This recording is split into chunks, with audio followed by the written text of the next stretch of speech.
open and then I'll say welcome to the. Oh, by the way, Tawhidi. Tawhidi. Tawhidi. Just like Tahiti, the island. Tawhidi. Yep. There you go. Tawhid. You guys ready? We're good.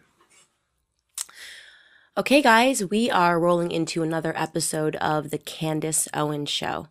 One of the strangest weeks of my life, and I would say one of the strangest incidents of my life, was when I woke up in London at about 3 a.m. to my phone ringing off the hook, people telling me that the left was blaming me, Candace Owens, for a mosque shooting that took place in New Zealand. This was strange, of course, for a lot of reasons. First being that I don't talk about Islam. I talk about Black America. I talk about the left. I talk about the Democrat Party. I talk about the Republican Party. But at no event that I've ever done in my life have I talked about Islam. When I perused the articles that were accusing me of being an inspiration for such a horrible, tragic event, they said, Candace Owens once critiqued the mayor of London, who is Muslim. Therefore, because she critiqued a Muslim politician, she is therefore Islamophobic. This is very strange. Strange, I would say, because the insinuation is that if any individual critiques or discusses someone that is Muslim, it makes them Islamophobic. Does that work in other categories? If you say something about a Jewish person or critique a Jewish person, does that make you anti-Semitic? Very, very bizarre. Of course, what I think was happening here at the root was that they wanted to send a fire shot to tell me, because I speak about so many different topics, that it was not okay for me to ever talk about Islam. And because I'm Candace Owens, of course, this only piqued my interest. I don't know much about Islam. I don't know if many of the people that follow me know much about Islam, but I do want to take you on this journey as we find out and we ask important questions, because we need more speech, not less speech when things happen. Here to talk about all things Islam with me is Imam Tawhidi. Welcome to the Candace Owens Show. Thank you very much for having me, Candace. So exciting to be here with you. You're like a Twitter person that I follow, and now you're in life. Sometimes it can feel like people are characters on Twitter. Indeed, indeed. I am very blessed to be here, and I'm a big fan of what you do, and, more power to you. Right. And I would say what you do is arguably more interesting and definitely more dangerous in terms of being an imam that speaks about reforming Islam, which you don't think is a possibility. But I want to start from the beginning here. I want to go back into little girl Candace, the first time that I ever heard about Islam, the first time that I ever heard about, Muslims in the context of a political ideology or religion. And that was the first memory that I had was in third grade. And we were reading a book, and they were saying in this book that being a Muslim is just like being a Christian. Islam is exactly like Christianity, is exactly like Judaism. And we were told that the Prophet Muhammad is exactly like Jesus Christ. I believed this as a child. I think that a lot of Americans that are watching this can relate to this sort of the religion of peace. It's just like Christianity. Is any of that true? I'm always getting in trouble because I like to be realistic. So some of it is true, most of it is not. And I say this because Christianity is very well organized. If you have a problem with a Christian church, you know who to turn to, you know who the hierarchy is, the Pope is the head of the Catholic Church. The same with Judaism, there's a rabbi, they have their own council. In Islam, there is no leading figure. It's either caliphs who lead Islamic governments, or leaders of communities, and that's endless. You can have 1,000 communities, which we do have in every country, and every community has its own leader. So you can't really hold anyone responsible for any theology, for any fatwas, for anything. And this is why the moment you point a finger when something happens from the Muslim community, the most of us say, it's got nothing to do with me, it's somebody else. Right. So, whereby the Catholic Church, they can't run away from issues that happen within their church because it's an entire body that the world deals with. Islam doesn't have this body. Okay. And what about particularly the figures, modeling yourself after Jesus Christ versus modeling yourself after the Prophet Muhammad? That's something that's very interesting to me. It, just kind of let's just try to dissect that for a little bit, okay? So was the Prophet Muhammad, would you say he was a good man? Right. The thing is, with this question itself, it's not a fair question. Okay. Because you're speaking to a Muslim Right. from one school of thought, whereby Muhammad is seen differently by all schools of thought. Okay. So ISIS would say, yes, Muhammad went out, butchered, killed, did what he did, took slaves, booty, and that's the man we love, and that's what we're going to do, and we're going to follow him. Okay, so he did butcher people. According to an ISIS reading of his character. Okay. Then... no, back up. According to an ISIS reading of his character. So what are they reading exactly that they're getting that interpretation of? The traditions, 100 to 200 years after the death of the Prophet, that were compiled by Islamic scholars about what happened within the history of the prophetic era. Okay, is this found in the Quran? The second most sacred book outside the Quran that interprets the verses in the Quran. The Hadith. The Hadith. Hadith. Yes. Pardon. No problem. Okay. So men interpret the Quran and it becomes sacred because it becomes promoted by governments. So, don't speak about this book. It's put on the shelf right beside the Quran, the Bukhari.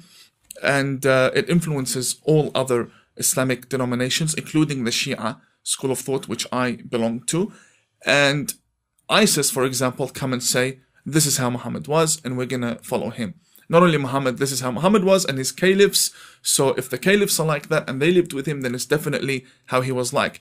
But then again, in my book, I also I have to be balanced. There is the minority of Muslims. See, I say minority, which means I don't deny that the majority of Muslims follow this interpretation. Correct. Okay, of who the Prophet Muhammad was. Correct. But there is a minority. A minority.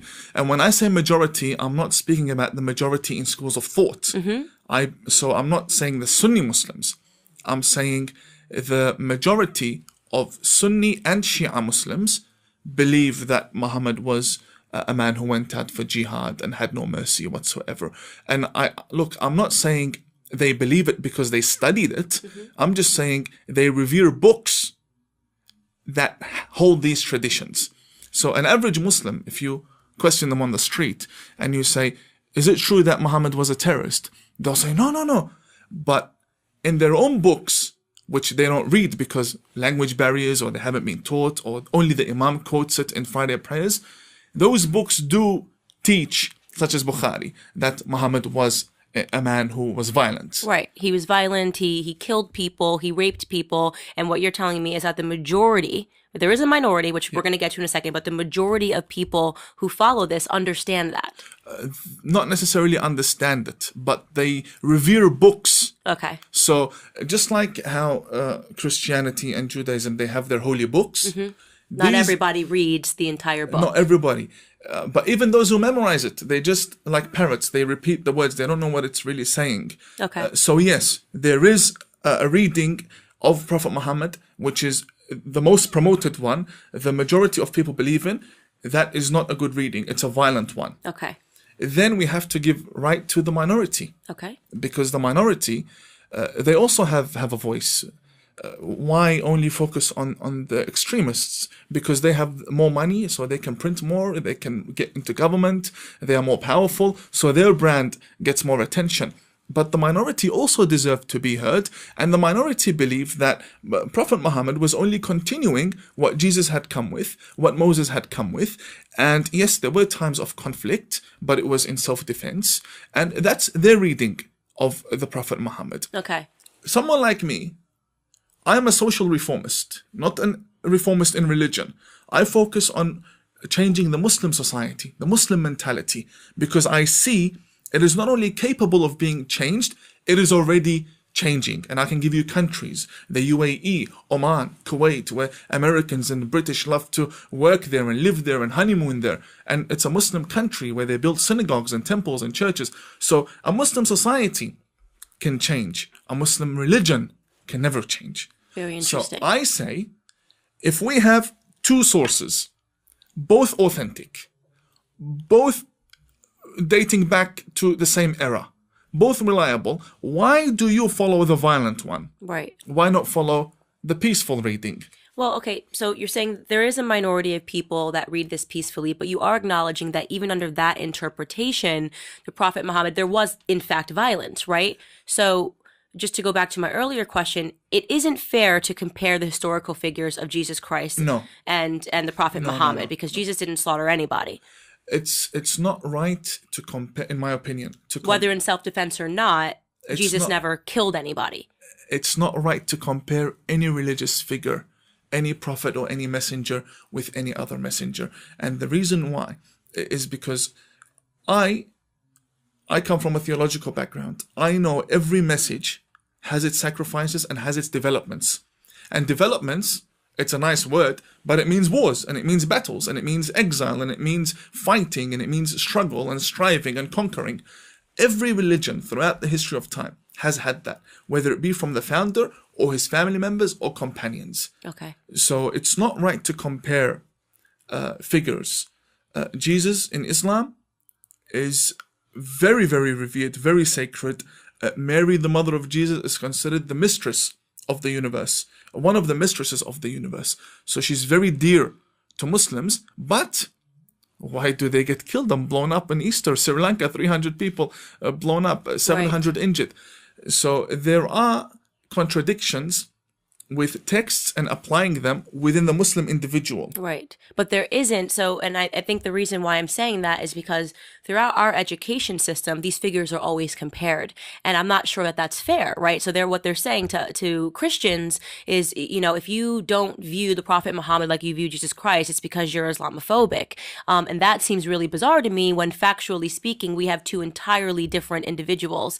And one that is admittedly violent under any interpretation of Islam. You have to acknowledge that there was violence. Not any. Well, most. You said once it was he in the minority community. Right. They acknowledge that there was violence, but they view that violence as defensive. Is that correct? No, there's a big difference between battles and violence. Battles and war in the Arabian Peninsula is completely different from terrorism. Let's not mix these together. Okay. I have a problem with terrorism. Right. I don't have a problem when I read history and see there are two tribes who both are strong and powerful, want to go and settle it through violence. Okay. So I don't like war at all. Right. I don't like violence. But when I read history 1,400 years ago, and two tribes wanted to fight. Right. They wanted, both of them, so negotiations, and they came and they formed two lines, and then they talked, and there was no going back. And you know how they always speak to each other. And in the laws of wars, especially in the Arabians, they present the chiefs of each side and they speak to each other. Okay. Will you drop down your weapons and go back? There is definitely, I think, a definitive difference between terrorism, where you're slaughtering millions of innocents who have no means for wanting war, and an actual battle where two people come. I actually really agree with that statement. But again, I don't deny that there were massacres, even through the minority reading. I don't deny that, and I condemn it. But at the end of the day, I have one reading that has 10 massacres. And it says this happened in history. Right. It was part, again, the development of religion. It's already developed. And this happened in history. And it does not mean that you go out now and do it. Right. The majority, such as Bukhari and so on, they don't put a limit to their jihad. They don't put a limit to their struggle against the disbelievers and spreading the word of Allah. Well, so here's the thing too. Here's another thing that I want to talk about. The differences between the Bible and the Quran. That's another thing that seems to be conflated throughout the Western education system, whereas the Quran is just the Muslim Bible. This is what people are told. Is that true? I'm going to put the ball firmly in your court. The Bible and the Quran, they head in different directions, and I will tell you why. Firstly, the Muslims today all of them view the Bible that the Christians have as a book that was distorted. Okay. It's not the real Bible according to the majority of them. I believe it is the real Bible because of the council that was formed, and the verses were clearly filtered, and they said what we have today is the word of God. So the Muslims believe that no, the real Bible was changed. And every now and then there's one Bible in Turkey, one Bible here. The point is, Muslims, we like the Bible that says the word Ahmed, that says the word Muhammad, or a man will come after me, because then we establish the prophecy of Prophet Muhammad. Do you see where I'm going? Right, right. So that Bible is okay. All the new ones, it's like bias confirmation. The mosque has a problem with, and they don't wish to recognize. Now, one of the strongest arguments against Islam is that the Quran has taken a lot from the Bible and a lot from the Torah. So to say that they're completely different is not very accurate. That's why I don't say that. Mm-hmm. The Quran has a lot of similarities with the Bible. And that's one of the main arguments against Islam, that you guys didn't bring anything new, right? But I don't believe that. I believe that because it's one God, it's an Abrahamic religion, the Torah will have similar teachings in the Bible, and the Bible will have will find similarities with it in the Quran. These religions all have similarities with each other. Islam takes from Judaism, all normal. But Islam and Judaism, you can't put in the same sentence, right? So there is, and you can totally correct me if I'm wrong, but there is sort of this undercurrent of anti-Semitism that is almost written into the DNA of the textbooks. You can't put Muslims and Jews in the same sentence. Correct. And you cannot remove Islam from Judaism. Judaism is the foundation. The Kaaba, you know, the black cube that the Muslims pray to in Mecca and circulate around, mm-hmm. the Kaaba was built by Abraham. Right. Abraham is a Jewish prophet. Mm-hmm. So where does this, I guess what I'm trying to ask is that I think it would be fair to say that there is hostility between Muslims and Jews. Is that a fair statement to make? More than hostility, there's war. Yeah, okay, great. I want to try to hear carefully so I don't get myself in too much trouble. So where does that come from? Because from my understanding, it's in the textbooks that Islamics follow, right? It's in the textbooks that they should be hostile towards Jews. Is that correct? They must and obliged to be hostile towards Jews. But so do you see it's a bit paradoxical to then say that, well, we got this from the Torah, but we're hostile towards Jews. So just can we make sense of that? Yes, we can. Time difference. Time. If we put everything into context, it will all be clarified. I'm a Shia Muslim. Shia Muslim means the Shia regime in Iran, they're Shia Muslim. Hezbollah are Shia Muslim. I'm a Shia Muslim. They're militants, I'm not. Okay. So we both believe in the same God, in the same Prophet, in the same foundations. One is an Islamist. They believe in violent means to spread the religion. I don't. But how can this be? So I'm trying to grapple with this. I just want to answer your question. Yeah, sorry. I get so interested. Go ahead. Your question. Before 1979, we Shia, we never had a problem with the Jewish people. No problem. You know why? Because we have nothing to do with Palestine. Right. We Shia, our holy sites, Mecca, Medina, and what's in Iran and Iraq. We have nothing to do with Palestine. That's correct. When the revolution happened, to politicize the Muslim narrative and to get the Muslim community hyped up, we said the Quds, Jerusalem is ours. But it's not. It's not ours. 1979 onwards, the war happened. The Islamic teachings can never separate themselves from the foundations of Judaism, monotheism, the belief in God, the prophets. We share so many prophets. Mm-hmm. Jesus was a Jew. Muslims love Jesus. Abraham, Daniel, Isaac, Habakkuk, name me any prophet. They're all Jewish. And they are Islam's prophets. If you deny one of them, you can't be a Muslim. So are you saying then that this whole, the entire argument surrounding whether or not Jerusalem belongs to the Muslims or the Jews was just propaganda that was fueled after the 1979? For the Shia side, yes. Yes. Shia side, yes. For the Sunni side, no. The Sunnis genuinely believe, and that's the majority. Again, the problem, Candice, with my reading is that it's the minority. Yeah, but that is the problem. So I think it's unfair to say, well, the minority of people believe this, right? If we acknowledge that the majority of people that follow Islam believe in this sort of violent interpretation, in this anti-Semitic interpretation, right? How can we allow this to permeate into Western civilization and continue to call it the religion of peace? Well, I don't call it a religion of peace. You don't? I don't. So why do you think we do? Because I don't know. It sounds nice. But there has to be a better reason. No. Is it funded? Is it... No, it's not funded. It just sounds nice. Obama says it. Yeah. That's it. He said it. That's it. There's no foundation for that whatsoever. But how do we end it? So I told you the first time I learned about this was in a textbook in school. So my entire upbringing through the public school system, I was told to believe this, and that Did you study in Saudi Arabia? I didn't. It sounds like you studied I in didn't. Saudi Just basic, like I literally remember the book that I read in third grade, and them telling the story of the three kings, and it was basically just like a soft introduction to different religions. We would all celebrate, around Christmas and Hanukkah time, and we were supposed to get to know the various religions that were in the classroom. Very innocent, right?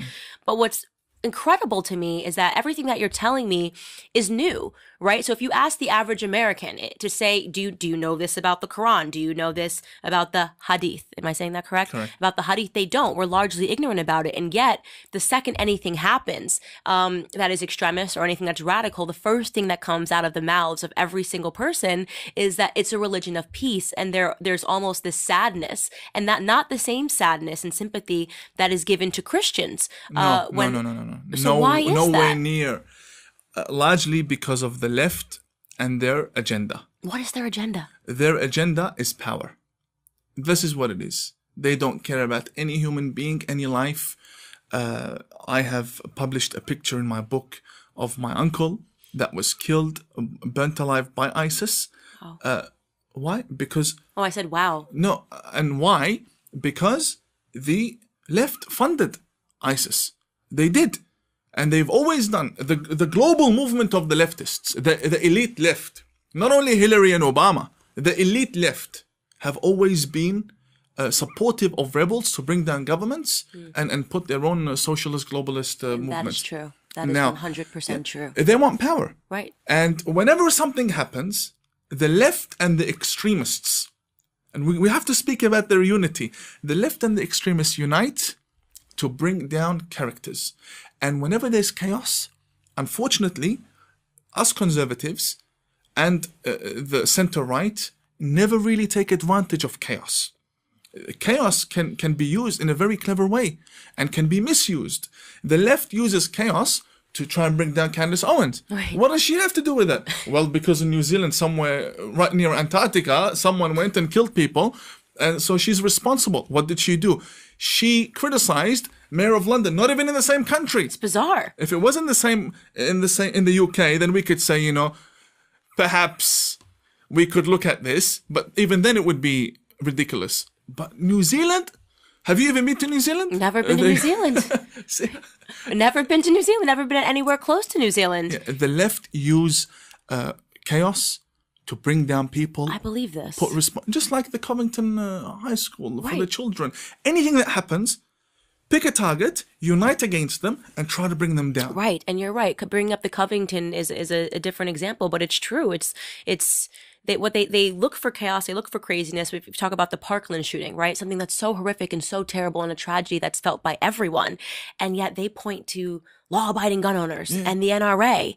And in the confusion, right, in the chaos, in the chaotic moment of everything, because people are so emotional, they're looking for somewhere to plug their emotions and their hate in, people will go for it. I mean, I had people that were tweeting at me after this, you have blood on your hands in New Zealand, a place I've never been to, because I said that the mayor of London sucks, and I believe that. I stand by that statement. He does. All the Muslims say that. Yeah, right. I had an interview where I was asked, what do you think of him? And I said, I would not have him manager of McDonald's. let alone mayor of London. I'm telling you, seriously, no one takes him seriously. He could not walk into certain Muslim mosques. Right. That's how disgusted they are by him. And I'm marrying a Brit, so you know, so I know what's going on in London. I actually pay very close attention to British politics, Right. Because I'm marrying someone. So he actually is just a terrible mayor, and that's the common consensus. It's got nothing to do with his But religion. why would they say, for some reason, if you critique someone, nothing to do with his religion, nothing to do. That's not saying that every Muslim politician is terrible. It's saying that you specifically suck, and it's got nothing to do with you being Muslim. Because I think it's the Home Affairs Minister, Sajid Javid, I think, he's banning terrorist groups front, left, right, center. He's doing a good job. Right, exactly. But it's not because of his religion. Right. It's because Sadiq Khan and his upbringing. This Pakistani mentality. Right. And look, I sound racist, whatever. People, I don't care. Look, Pakistani mentality. You know, bomb here, stabbing there.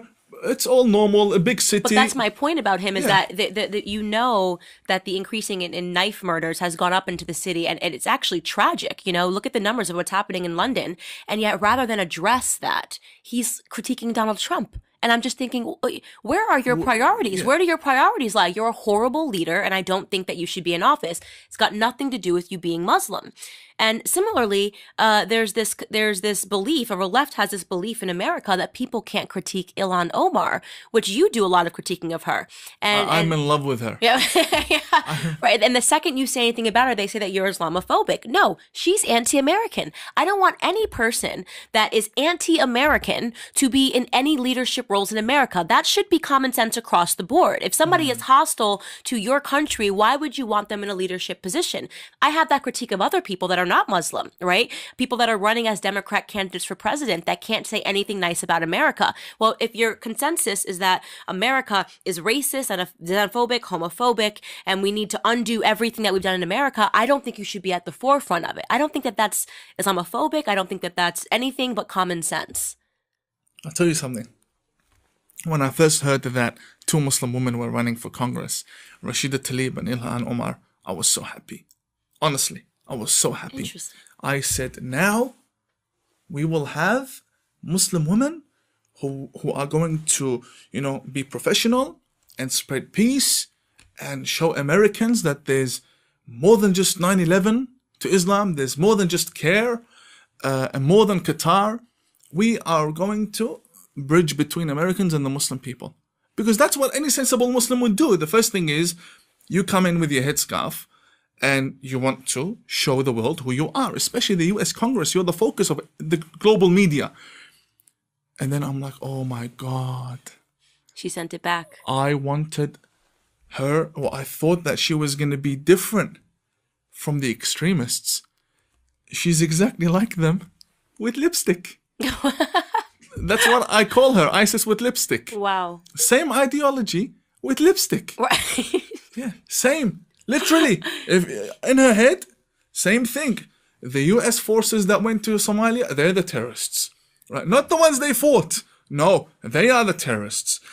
Everything to do with America.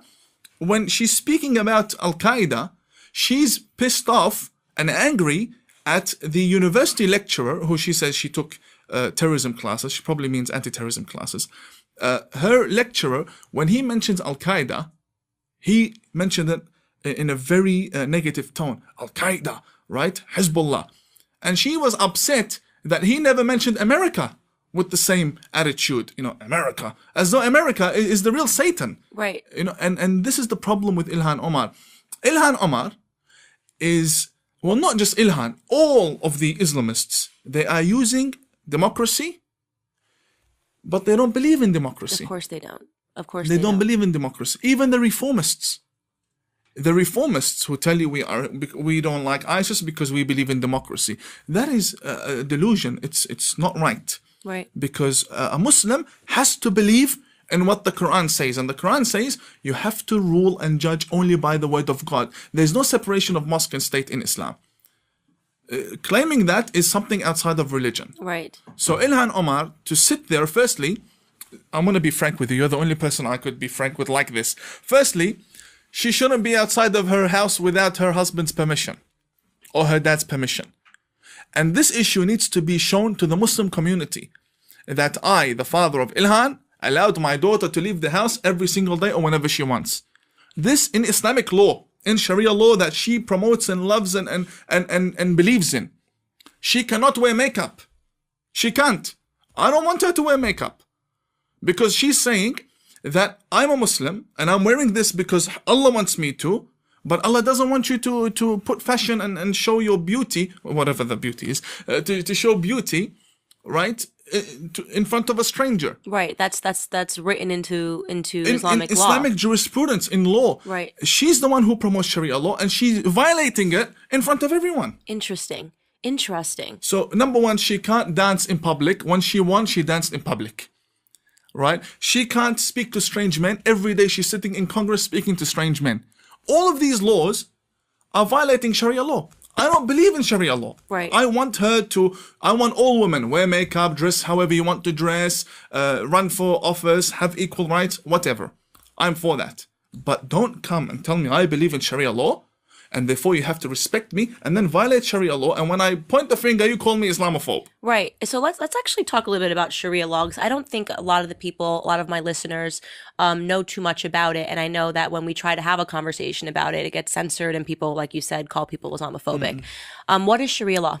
Sharia law is the jurisprudence of Islam. Okay. And what are some of the components of Sharia law? You talked about not wearing makeup. Well, there are many chapters. Right. In theology, there is an entire chapter as to how to deal with people who believe in God, who don't believe in God, what are the laws. And then we have jurisprudence, the individual beliefs, how to pray, how not to pray, how to purify yourself, how to wash, how to sleep. All these. Is murder a component of Sharia law? Well, there's an entire chapter on murder. Murder is condemned in Sharia law, but it depends on who. Non-believers. Non-believers, again, there's another... it's all categories. What type of non-believer? Is it acceptable to murder a non-believer under Sharia law? Just like that? No. No. Not as simple as that. Well, how complex does it get? No, it's actually a lot simpler, but just not in that way. So if a Muslim becomes a non-believer, then they get killed that. Right. And then, so if a Muslim becomes a non-believer, but also isn't there a line in Sharia law that if the non-believer that converted the Muslim can also be murdered under Sharia law? Yes, because they are not directly affecting anything in the religion, but they're manipulating the Muslims, and that goes under another category of spreading immorality. Okay. Because converting people away from Islam is seen by Sharia law as spreading immorality on the earth. Okay. And if you do that on this planet, then the chosen ones, the Muslims, have to take care of that person. It's just... so if I fall in love, very with, sophisticated. If I fall in love with a Muslim man, not gonna happen. Okay, but if I do, no, he then says, you know what, I'm not going to be Muslim anymore. I can be murdered, and he can be murdered. No, you can't, because that's just an exception. Spreading immorality? No, there's a big difference between you falling in love and him converting for you. He will get punished, not you. But if you were someone who had a channel, who had a TV station, and is bringing Muslims to Christianity, then you would be targeted. Interesting. So not just a one-off issue. No. I can give you a name. For example, Brother Rashid. I don't know if you've heard of Brother Rashid. Brother Rashid, he is a Muslim who left Islam, became Christian. And he has a channel, and he had a program called Su'al Jari, Daring Questions. And he comes from a very well-informed background. Not just any Muslim. No, he really studied Islam and he left. He is targeted day and night by extremists. Okay. Why? Because he's dragging Muslims away. Okay, so to me, that obviously is a very clear differentiation between this religion and any other religion, because I can convert from Christianity to Catholicism to Judaism. There's no fear. You can just move and change a million times, and there's no fear. There's no rule. There's there's nothing bad that's going to happen to me for those conversions. And that's very important for people to understand. But same with Islam. If you converted to Islam, there's no problem.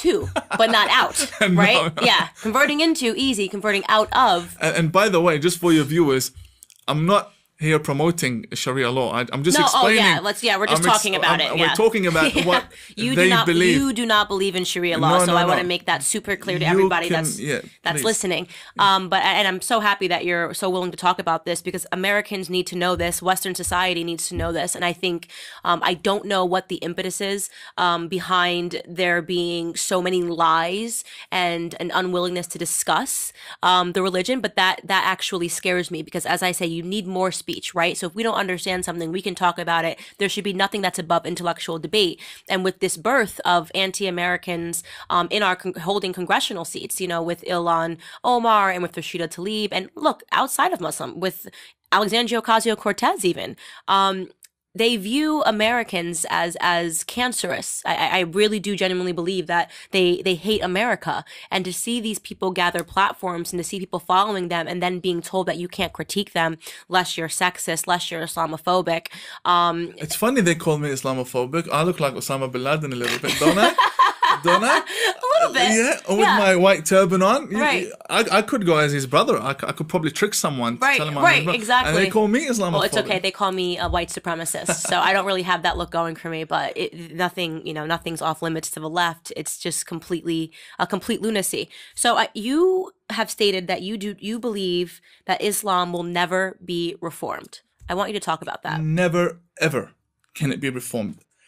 Firstly, who was the first figure to rise to try and reform Islam? His name was Hussein, the grandson of Muhammad. Hussein, the son of the daughter of Prophet Muhammad. 50 years after the death of Muhammad, saw the caliphs conquer and butcher and kill, take over the geographic regions of 53 countries today. And he came out and he said, I would like to reform the religion of my grandfather. And he was alive at the time of the Prophet. And he was a young boy. And he saw the corruption. You know what happened to him, Candace? Guess what happened to him? I'm going to go with murder. Okay. Let me show you what type of murder. Firstly, they surrounded him and 73 of his family members and companions. All of them beheaded. Who? The Muslims did it.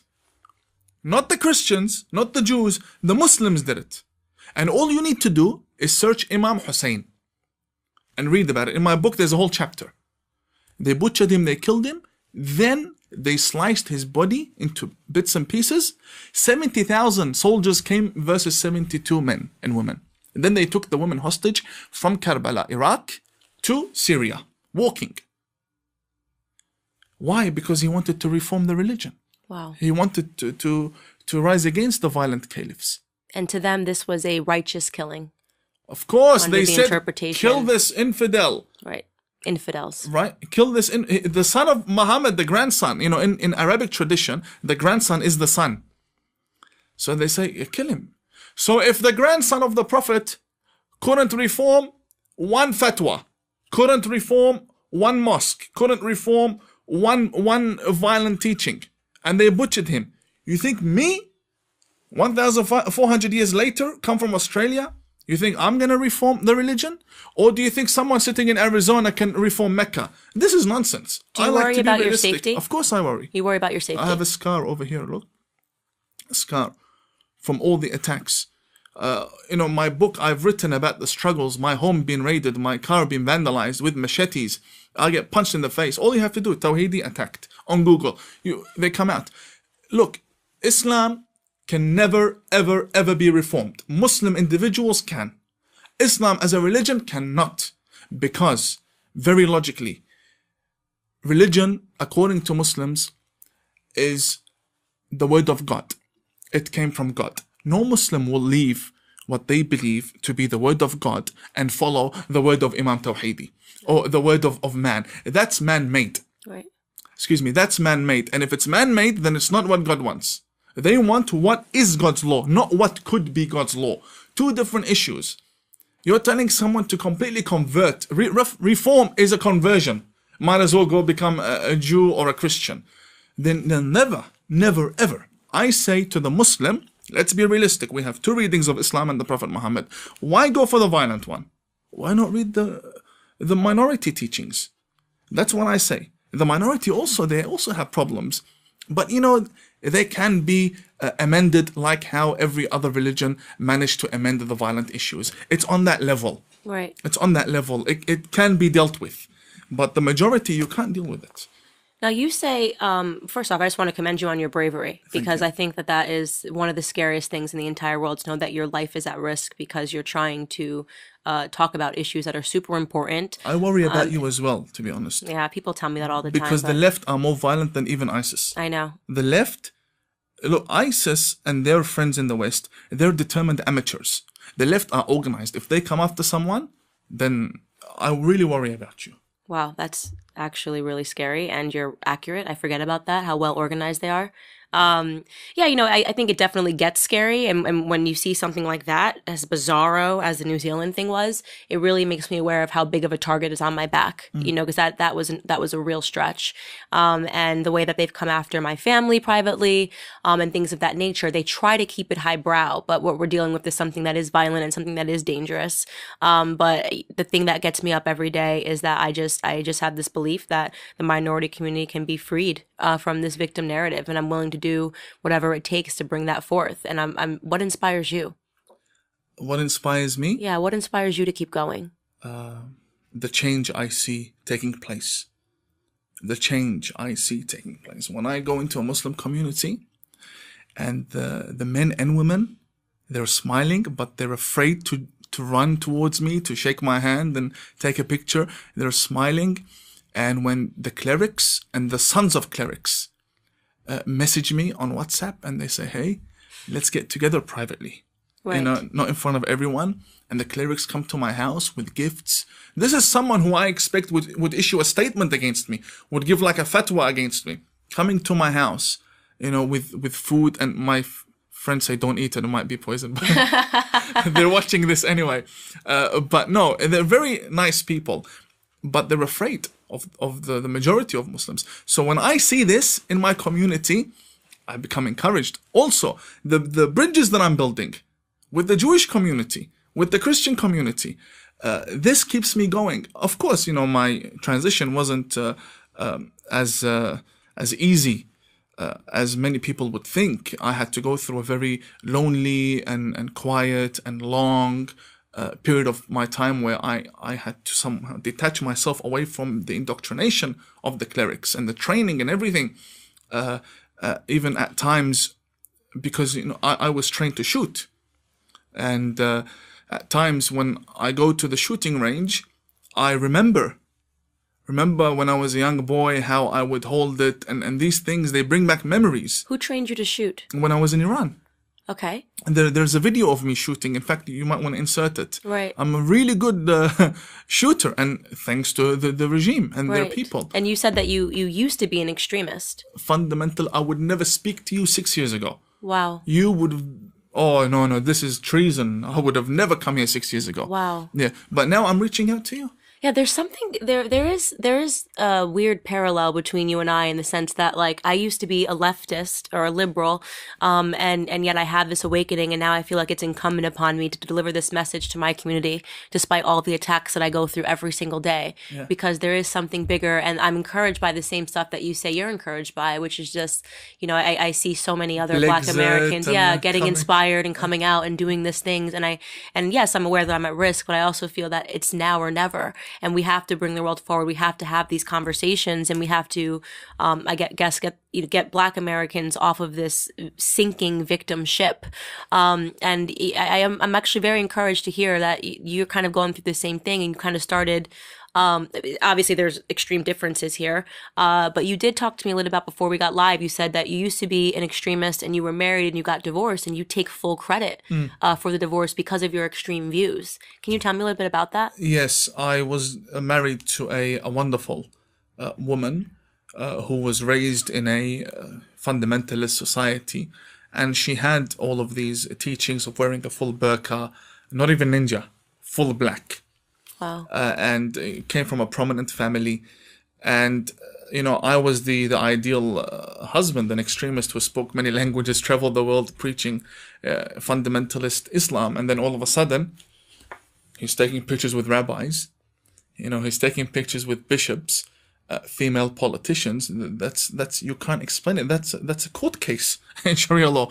A picture with a rabbi, you've waged war against God in a fundamentalist sense. And you're dealing with the people who are impure, the killers and murderers of prophets, and all these nonsensical terms. So it was best for me to move on, because I saw the path I was going in. She wasn't willing to join. Wonderful woman. I wish her all the best. But this happened in Iraq. It was never in the West. Otherwise, she would have seen how much freedom there is in the West and so on. So it's very hard. Also, her family had a lot of influence on her. But that's completely. It's fine, but it also helped me grow as a person. And it's funny because one of the talents that I now have is I can identify. I used to identify my wife amongst 200 burqas. 200 burqa women. That's impressive. I could spot my wife, and they all dressed the same. And it took. I got told off many times. We meet. The mosque has two separate areas, men and women, and then we meet outside. And then there's a lady standing outside that looks like my wife, and I go up to her and I'm like, "So what did your dad say? Get lost. Get lost. Don't come near me. Have some shame, Oh, not my wife. Next one. Then we made a deal that she had to wear a green band around her wrist so I can identify. Gloves. Nothing. Black gloves. I can't see it. So that's interesting even in and of itself, because one of the things that the left tries to do is to pretend that I always say this, they pretend to be progressive, but the things that they advocate for are regressive. So the left pretends to be the party of inclusivity, the party of freedom, the party of moving the world forward, right? And there's something that is completely contradictory about the left, who claims to put feminism on a pedestal, right? Freedom for women, at the same time that they uplift voices like Linda Sarsour, who believes in Sharia law, right? Women have to be covered from head to toe. Men and women must be separate. How do these two ideologies come together? And obviously, we're talking about intersectionality here. And you're talking about a former extremist. Let me tell you who we used to vote for. The left. Wow. I dare anyone to point out an Islamic radical that votes Republican. Wow. They all vote Democrat. Yeah. And not only that, when the shooting happened in New Zealand, some Democrats here wanted to visit the Muslims. None of them visited the good, moderate minority. They all went to the giant, glamorous, extremist mosques. Now, why do radical Islamic extremists support leftist politicians? Because the left think they're smart. They think they're smart. You know why? Because they think by getting the vote, they're smart. The leftist mentality, and I used to be a staunch leftist in my voting, in my politics, in my community, always welcomed the Greens and Labour in Australia. Never the Liberals or the Conservatives. So the leftists, their whole aim in life, everything, their policy, their politics, their funding, everything, Soros, agenda, their whole ideology is get more votes. Right. Be it through illegal immigration, be it through shutting down impeachment, whatever. Chaos. The point is, they need more votes. That's their whole agenda. The extremists, they know all what this guy wants is votes. So if we gave him 500 votes and he's going to give us access to the media, to the Congress, to the USA government, we came from the desert. This guy wants just 500 votes from people who don't even know what they're talking about. Right. Just second box, this name. Vote for this name. And then you will take our message and bring it out, make it the biggest case in America. Come, we'll give you all the votes. Wow. Point is, take our clerics and make them the voice. So it's almost as if the extremists are looking big picture and the leftists are just looking at one thing, which is, can I have votes? Can I get into power? And they don't understand what exactly it is that they're feeling. The left thinks 4-year, 8-year. Wow. That's the term they think in. 4-year term, 8-year term. The Islamic extremist thinks my grandchildren and how I change the educational system now for them. Wow. I can give you plenty of names of people. There was a case where a lady, I spoke about her in my book. She infiltrated the US educational department in Detroit, Michigan. And she got funding and she changed the whole curriculum. Then a leaked video, I'm not sure if you want to insert this or put this in the description somewhere. A leaked video shows that she's telling people that our plan here is not only to make Americans Muslim, but all of America Muslim. Islamic extremists... Jihad. Exactly. Islamic extremists think in hundreds of years ahead. Right. And so the last thing that I want to touch upon here, because it's really important and it's something that I tweeted about, is the birth rate, which is something that people don't really pay attention to. And the second you talk about it, they say that you're Islamophobic, obviously. And as if there's something Islamophobic about talking about the Muslim birth rate, which is really high, particularly in European countries. Is there any threat there when you have people that are migrating to your country that are diametrically opposed to your belief system? So I want to be clear here. What I'm saying is that we can talk about the border issue all we want in America and about Mexicans pouring over the border and from South American countries pouring over the border, but we don't have diametrically opposed ideology with Mexicans and with people that are coming in from Venezuela, wherever it is they're coming from. They still hold Western principles and Western ideals. But when we talk about the migrant crisis in Europe, we're talking about a flood of people coming in that believe in Sharia law. Is that problematic when the birth rate in the Muslim community is quadruple what it is in the European community? Allow me to surprise you and also answer your question at the same time. Not only is it problematic for Westerners and non-Muslims, it's problematic for the Muslims who have already migrated and assimilated into the West. So now Muslims are leaving their mosques because there's a new group of Muslims who now want to, because when a migrant comes, what do? They look for the first mosque because that's where the Muslims are.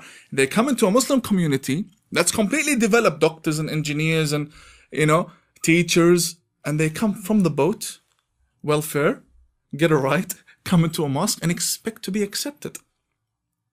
These expectations have destroyed the Muslim community.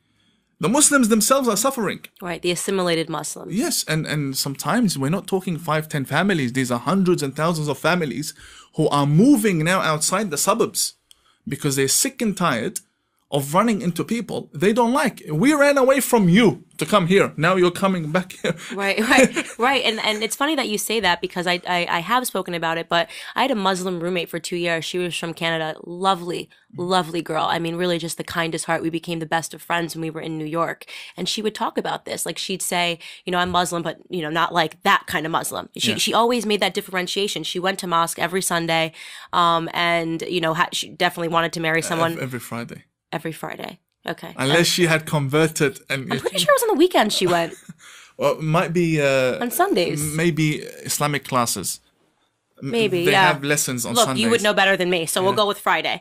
She'd go every Friday, and what it showed me is that she had never been to the Middle East. She grew up born in Canada, grew up in Canada, and she would always be in her language. She would be cautionary and say, not like that kind of Muslim, which is really interesting because you're almost hitting at that there is sort of this war, not a cultural war, if you will, going out, that when you have this flood of migrants who are coming from these territories and living in a different way, and there are people that have assimilated and there are Muslims that have assimilated, it does sort of disrupt even within in the Muslim community. It's starting all over again. Right. When the Muslims first came, the assimilated ones now, when they first came to the West, there was a struggle of who are you? Why do you look different? Why do you dress different? Why are you doing this? Why are you doing that? Be like this. And then the second, third generation came, and now they're on the same page with the rest of the kids in the classroom, the people at work. All of a sudden, a new wave comes, and it's starting all over again. And this time, there's technology, there's YouTube, there's Twitter. This time, what the first people had to go through was locally. Now it's globally. There's an extremist in France destroying the statues. And the video goes viral. Why? Because according to him, this is an idol. And Abraham destroyed the idols, and we need to destroy the... So with technology, this bad reputation is affecting all of the Muslims, including the assimilated ones. When I sit with Muslims, no cameras, just us together, the way they talk, anybody who would listen to them from outside the religion would say, these people, they are so sick and tired of their religion and so sick and tired of their own community. and sick and tired of their background and their family. And I think it's the worst time to be a Muslim right now because of how vocal the extremists have become and how audacious And how backed they are now by and leftists. how rich Yeah. because of welfare and these bad policies. And the leftists, they say, we love Muslims. Only the ones that we want to work with. Right. That'll Not help. all Muslims. That'll get us votes. Yeah, not And, all and, Muslims. and since, like you said, the minority Yes. holds your viewpoint, but the majority holds the other viewpoint, that means that the leftists are going to play with the majority because it's a numbers game. And It's what a number. they want. 4-year, is votes. 8-year thinking. To get to that, I need numbers. That's how they think. And the left also think that I honestly believe, from my readings, most professors in Islamic studies in universities are leftists. The way they write about Islam, it's like they know that a time will come where they'll have to come face to face with someone more powerful in power that's a Muslim. And it's like presenting their religion, writing about Islam in a way that would save them from being killed by the extremist, from being targeted, isolated. And this is very, very ridiculous because firstly, you're trying now to give the extremists, you're applying democracy onto a group of people that don't believe in democracy. In fact, they want to destroy it. Extremists want to destroy democracy. Democracy is tyranny to extremist Muslims, to fundamentalists, to care that's lobbying politicians and giving, all Democrats, of course, and giving them funding. They want to see a global caliphate of the Muslim Brotherhood. They are Hamas. Their logo is the planet that you and I live on with their flag dug right inside it. Wow. That's their logo. That's their charter. That's their articles. I see CARE and the Islamic organizations in America as unofficial embassies for these terrorist groups in the Middle East. And the left don't see that. The left, because of how narrow-minded they are, it's easy for them to say, Islamophobic. You're an ex-Muslim, a closeted ex-Muslim. A real Muslim can't be peaceful. Imam of peace? What do you mean Imam of peace?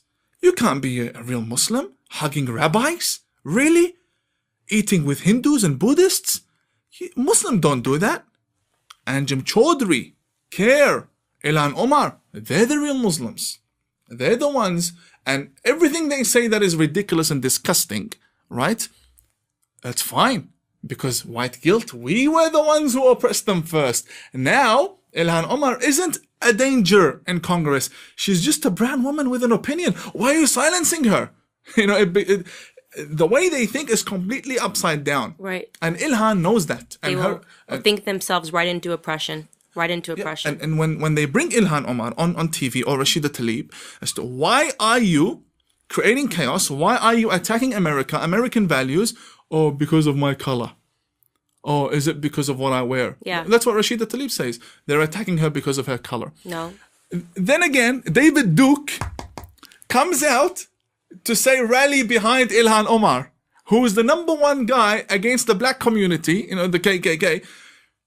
He's promoting Ilhan. If the left don't wake up now that David Duke is coming up publicly telling them that, we really need to get behind Ilhan Omar. She knows what she's doing, pushing this agenda.